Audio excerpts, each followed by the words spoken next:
What is the fastest way you have seen someone ruin their life? Have a friend who had a drinking problem and got into an argument with a gas station worker while drunk. The worker tried stopping his car by standing in front of it, and my friend ran him over and killed him. Wife, career, freedom, everything lost. 15 to 20 years ago, an ex worked at a dream job type of place. If you make it professionally in that field, this employer is the absolute peak. There is no better place to go. New guy started there on X's team right out of university. His first day, he went to the company store and got all the gear with company's name on it, t-shirt, hat, socks, etc., and proudly put it all on. After work, team took the new guy out to drinks to celebrate his first day at dream job employer. New guy gets way too drunk, goes outside to smoke a cig, and then he showed his genitals and pressed them up against the bar's glass window. Genital man's new colleagues, all the bar's patrons, and all their staff see his genitals, closed out their tab, and got drunk guy home. The bar calls the employer the next morning, complaining about the new guy's inappropriate behavior, banning him and anyone wearing company gear. New guy was fired before lunch on day 2. A cautionary story. Edit. The bar was in a never gentrified, always wealthy part of SF, CA. Patrons were very wealthy people, entitled, myself. Having worked in fine dining in college, I can only imagine the absolute hell those patrons raised about seeing some idiot's genitals while slurping down their third martini. Many of you relate to this story and have shared about not even wearing something as small as a lanyard with company info on it. This is all great logic. Please keep it up and share that advice. It is especially pertinent when your employer, like the subject of my story, is known globally for children's entertainment. Exposing yourself to anyone, let alone a bunch of connected, rich individuals, is definitely not the move when Pixar signs your check. Watched a guy gamble $30,000 away in a night, and then cried about losing his life savings, and security had to get involved and escort him out, because he started to get angry at the dealers, because all they could offer him was free night stays at the hotel for playing so much, but he wanted free play at the tables, slots, and they refused. An old customer got fired from Uber and DD for being slow arriving with cold food way too often. Comes into my bar the next day with limited edition XO weekend sweater plus jeans, new Apple Watch and new iPhone, all paid cash. Says he took out a payday loan for $10,000 and doesn't intend to pay it back. He'll just cancel the bank account. His exact words, who needs credit anyways. He stopped showing up to the bar after about 3 months. Never saw him again. Edit. For those asking, no, I don't think this is some mafia stuff. A very stupid decision by a reckless individual with no way to pay any of it back and incurring crazy debt, interest at approximately 22 years old. A high school friend drove drunk and killed the local doctor of a small town. Last I heard, he was still in prison.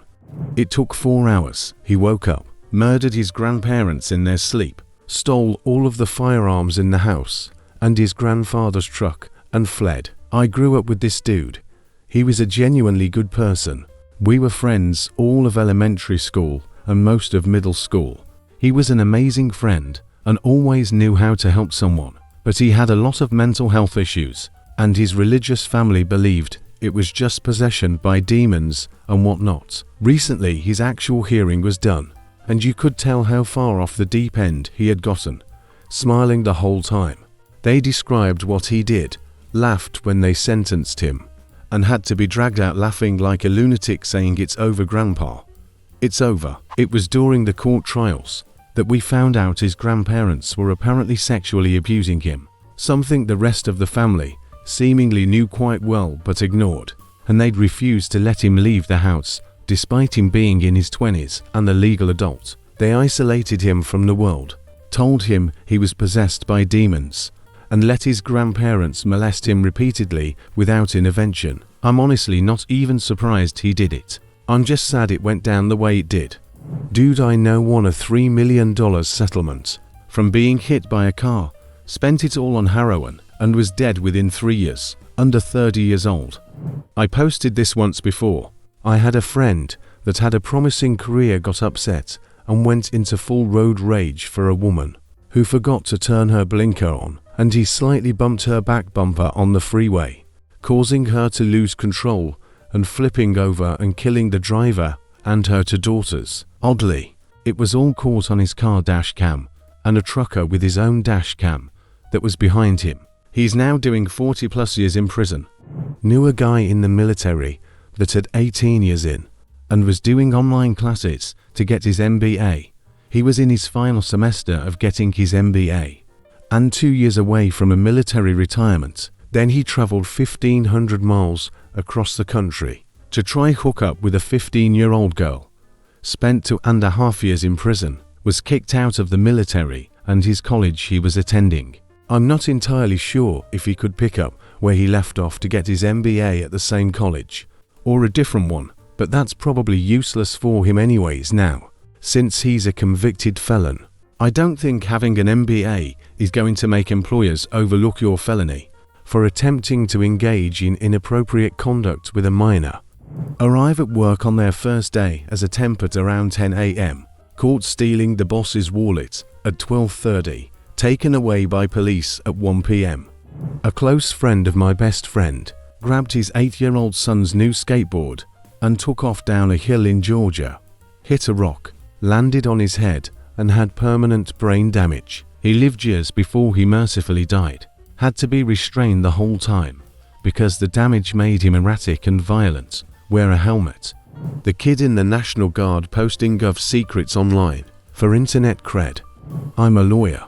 Another well-respected lawyer in my jurisdiction was involved in an absolutely huge property settlement involving dozens upon dozens of deeds, side agreements, financial documents, yada yada yada. The whole lot, presumably involving literally 100 or so signatures, had been signed off by her client in the early hours of the morning, having no doubt slaved away for untold hours getting everything ready for the settlement the next day. She must have realized that she had missed getting one signature on one minor document from her client, so she faked it. I can see the pressure she was under and how she probably thought, it doesn't matter, my clients would have signed it anyway, and only didn't because they overlooked it.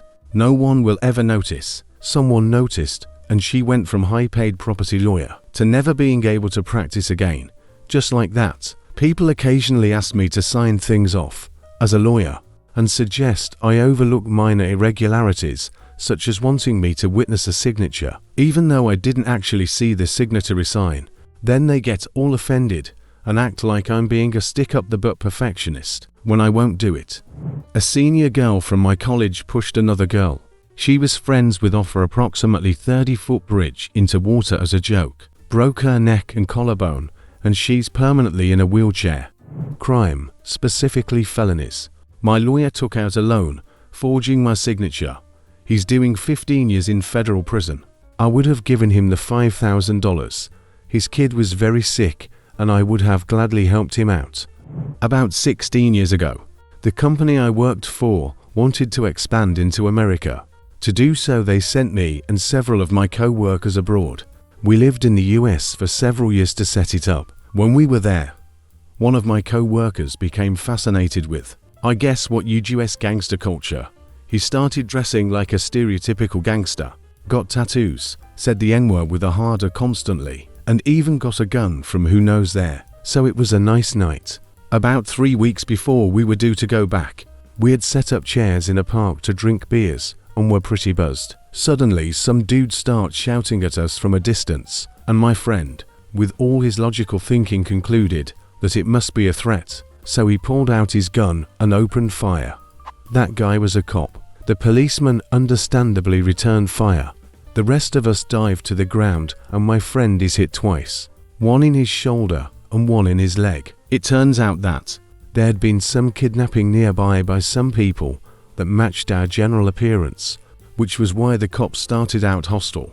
I didn't blame him, and it was both his and his partner's testimonies that protected us from any legal trouble. The next few weeks were a blur, but I remember him still being hospitalized when I flew back home. I don't actually know what happened to him after that. My boss told me he's still alive, but he got fired obviously, but I never saw him again. A co-worker sent an explicit text to a new hire. Using the company communications system, she pretended to be interested and then reported him, with a very long thread as proof. Dude was married, with kids, a supervisor, now divorced. Kids hate him, works a low-level job. Colleague starts out great at new job, gets through probation, then gets out of control drunk at a company party. She makes out with the boss's date and hooks up with another colleague while her husband is there. Fast forward, she's dating this colleague now and their relationship is causing disciplinary measures at work. They decide to double down and sign a new lease together anyways. She then lies about getting poached by a customer to leverage a raise, and when it doesn't work she actually has to quit. Her boyfriend then follows suit by not showing up and ghosting the company. Now he's a stay-at-home stepdaddo. Did I mention she has 3 kids? After being with this girl for 6 months, and they both don't have a job. Kind of a 2-for-1. A guy I worked with at Papa John's when I was in college bought a gun from a co-worker. Our other co-worker got robbed delivering a pizza. He told me he wants to see if it works.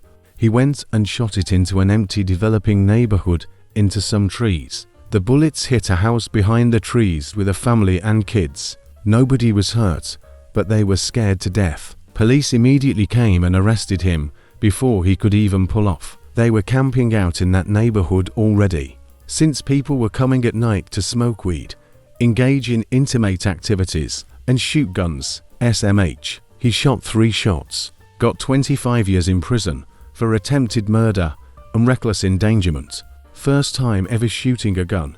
We were only 19. This was in 2006. I think about him a lot. We weren't close like that. But he's still in prison over a 5-second mistake 17 years later. Really nerdy kid too. First time ever in trouble. I follow his sister on Facebook. He's unrecognizable now. Imagine McLovin from Superbad, who looks like Jason Momoa now, with tats on his face. Sad. Also, my roommate a few weeks later was struggling financially and decided to buy 2 pounds of weed to sell with his student loan refund check. Got pulled over and arrested the same day. Got 5 years. Can't make this stuff up. A guy I met several times around our group of friends. Back in the days joined ISIS. We were all shocked by this news. No one could have predicted that. He literally exploded himself 2 or 3 months after. But no casualties. He was shot by the coalition. So, what do you think? Share your stories or stories you've heard in the comments about how people can quickly ruin their lives. That's it for this video. Thank you for watching.